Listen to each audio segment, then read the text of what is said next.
സഖാവ് പുഷ്പന്റെ മൃതദേഹം കൂത്തുപറമ്പ് രക്തസാക്ഷി സ്മാരകത്തിനടുത്ത് എത്തിച്ചിരിക്കുകയാണ്. തലശ്ശേരി ടൗൺ ഹാളിലെ പൊതുദർശനത്തിൽ നൂറുകണക്കിന് പ്രവർത്തകർ പങ്കെടുത്തു. കേന്ദ്ര കമ്മിറ്റി അംഗം ഇ.പി. ജയരാജന്റെ നേതൃത്വത്തിൽ പാർട്ടി പതാക പുതപ്പിച്ചു. വൈകിട്ട് ചൊക്ലി മേലപ്പുറത്തെ വീട്ടുവളപ്പിലാണ് സംസ്കാരം. കൂത്തുപറമ്പിൽ നിന്നുള്ള ദൃശ്യങ്ങളാണ് പ്രേക്ഷകർ കാണുന്നത്. കൂത്തുപറമ്പ് രക്തസാക്ഷി മണ്ഡപത്തിലേക്ക് എത്തിച്ചിരിക്കുന്നു പുഷ്പന്റെ മൃതദേഹം. പുഷ്പൻ ഈ 30 വർഷം ജീവിക്കുന്ന രക്തസാക്ഷിയായിരുന്നു.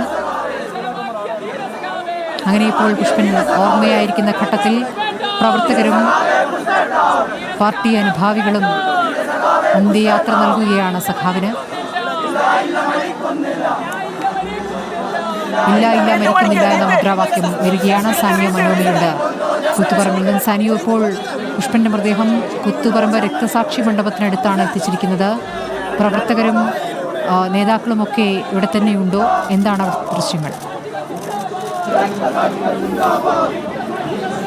സ്മൃതി, കൂത്തുപറമ്പ് രക്തസാക്ഷി മണ്ഡപത്തിന് സമീപം, അതായത് രക്തസാക്ഷികളായ 5 പേർ, കൂത്തുപറമ്പ് വെടിവെപ്പിൽ രക്തസാക്ഷികളായ 5 പേർ ഉറങ്ങുന്ന മണ്ണിന് അവരുടെ സമീപത്ത് തന്നെയും പുഷ്പന്റെയും മൃതദേഹം വച്ചിരിക്കുകയാണിപ്പോൾ.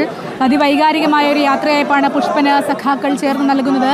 നൂറുകണക്കിന് സഖാക്കളും പുഷ്പന്റെ സഹപ്രവർത്തകരും സഖാക്കളുമായിട്ടുള്ള ആളുകളും സാധാരണക്കാരും നാട്ടുകാരും ഒക്കെ പുഷ്പനെ ഒരു നിമിഷം അവസാന നോക്ക് കാണാൻ എത്തിക്കൊണ്ടിരിക്കുന്നു. ഒപ്പം ഡിവൈഎഫ്ഐയുടെയും CPIM-ൻ്റെയും ഒക്കെ നേതാക്കന്മാർ, വർഗ ബഹുജന സംഘടനകളുടെ നേതാക്കന്മാരെല്ലാവരും ഇവിടെ എത്തിക്കൊണ്ടിരിക്കുകയാണ്.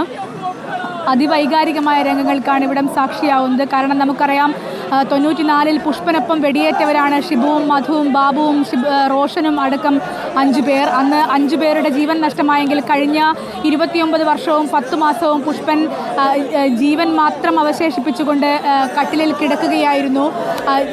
നടന്നതിനേക്കാൾ, അതായത് 2 കാലിൽ നടന്നതിനേക്കാൾ കൂടുതൽ കാലം പുഷ്പൻ കട്ടിലിൽ കിടന്നു എന്നതായിരുന്നു യാഥാർത്ഥ്യം. ആ യാഥാർത്ഥ്യത്തെ ഉൾക്കൊണ്ടുകൊണ്ട് സാമൂഹ്യ രാഷ്ട്രീയ രംഗത്തെ എല്ലാ വിധത്തിലുള്ള ചലനങ്ങളെയും ശ്രദ്ധിച്ചുകൊണ്ട് അങ്ങേയറ്റത്തെ ഒരു വിപ്ലവകാരിയായി തന്നെ നിലകൊണ്ട പുഷ്പൻ ഇന്നിപ്പോൾ യാത്രയാവുകയാണ്. അല്പസമയത്തിനകം പുഷ്പന്റെ മൃതദേഹം ചൊക്ലി നാട്ടിലെ സ്കൂളിലേക്ക് എത്തിക്കും. ചൊക്ലിയിലേക്ക് എത്തിച്ചതിന് ശേഷം വീട്ടിലേക്കും എത്തിക്കും. ചൊക്ലിയിലായിരിക്കും MV ഗോവിന്ദൻ മാസ്റ്റർ അടക്കമുള്ള ആളുകൾ അന്ത്യാഞ്ജലി അർപ്പിക്കാൻ എത്തുക. അതിനുശേഷം വീട്ടിലേക്കും എത്തിക്കും. ശേഷമായിരിക്കും അന്ത്യകർമ്മങ്ങൾ നടത്തുകയും അതിനുശേഷം അന്ത്യയാത്രയും നടക്കും.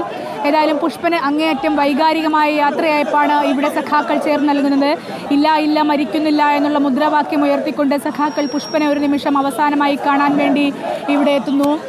നമുക്കെല്ലാവർക്കും അറിയുന്നതുപോലെ പുഷ്പൻ എന്നും ചിരിച്ച മുഖവുമായി നിലകൊണ്ട ഒരു പോരാളിയായിരുന്നു എന്ന് വേണം പറയാൻ. കാരണം 30 വർഷത്തോളം ഒരു കട്ടിലിൽ കിടന്നിട്ടും ഒരിക്കൽ പോലും നിരാശയുടെ ഒരു ശബ്ദം പോലും ഉയർത്താത്ത പുഷ്പൻ എല്ലാ കാലത്തും CPIM-ൻ്റെ പ്രവർത്തകർക്കും DYFI പ്രവർത്തകർക്കും അങ്ങേയറ്റം ആവേശമായി നിലകൊണ്ട രക്തസാക്ഷി, ജീവിക്കുന്ന രക്തസാക്ഷി എന്ന് വേണം പറയാൻ. സഹന സൂര്യനായിരുന്നു. ഒരു ഘട്ടത്തിൽ പോലും ഒരു നിരാശയുടെ ഒരു ശബ്ദം പോലും ഉയർത്തിയിട്ടില്ലാത്ത പുഷ്പൻ ഇന്ന് അവസാനം വൈറൽ സംബന്ധമായ രോഗങ്ങളുമായി ബന്ധപ്പെട്ട് ബേബി മെമ്മോറിയൽ ആശുപത്രിയിൽ ചികിത്സയിലായിരുന്നു. അതിനുശേഷമാണ് മരണത്തിന് വേണ്ടി കീഴടങ്ങുന്നത്. ദിവസങ്ങളോളം വെന്റിലേറ്ററിൽ കഴിയുമ്പോഴും പുഷ്പൻ തിരിച്ചു വരുമെന്ന് തന്നെയായിരുന്നു സഖാക്കളെല്ലാവരും കരുതിയിരുന്നത്.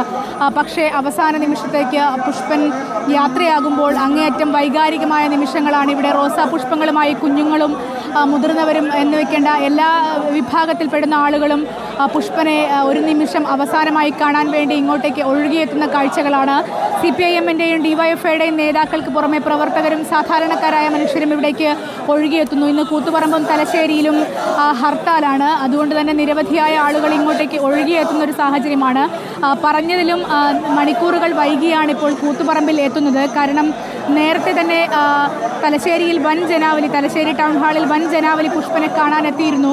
അതുകൊണ്ട് തന്നെ സമയകൃത്യത പാലിക്കാൻ സഖാക്കൾക്കായില്ല. ഇപ്പോഴും കൂത്തുപറമ്പിലും സമയകൃത്യത പാലിക്കാൻ കഴിയുമെന്ന് തോന്നുന്നില്ല. കാരണം അത്രയും അധികം ആളുകളാണ് ഇങ്ങോട്ടേക്ക് എത്തിക്കൊണ്ടിരിക്കുന്നത്. CPIM-ൻ്റെയൊക്കെ വലിയ നേതാക്കന്മാർക്ക് എങ്ങനെയാണോ ഈ ഒരു നാട് അന്ത്യാഞ്ജലി നൽകിയത്, അതിന് സമാനമായ അന്ത്യാഞ്ജലിയാണ് ഇപ്പോൾ പുഷ്പനും നൽകുന്നത്. അതായത് ഒരു നാട് മുഴുവൻ ഒഴുകിയെത്തുന്നു. കണ്ണൂർ ജില്ലയിൽ നിന്നുള്ള ആളുകൾ മാത്രമല്ല, സംസ്ഥാനത്തിൻ്റെ വിവിധ ഭാഗങ്ങളിൽ നിന്നുള്ള ആളുകൾ ഇങ്ങോട്ടേക്ക് എത്തിക്കൊണ്ടിരിക്കുകയാണ്. ഇന്നലെ രാത്രി മുതൽ, ഇന്നലെ വൈകിട്ട് മുതൽ കോഴിക്കോട് DYFI യൂത്ത് സെൻറ്ററിൽ നമ്മൾ കണ്ടതും അതുതന്നെയാണ്.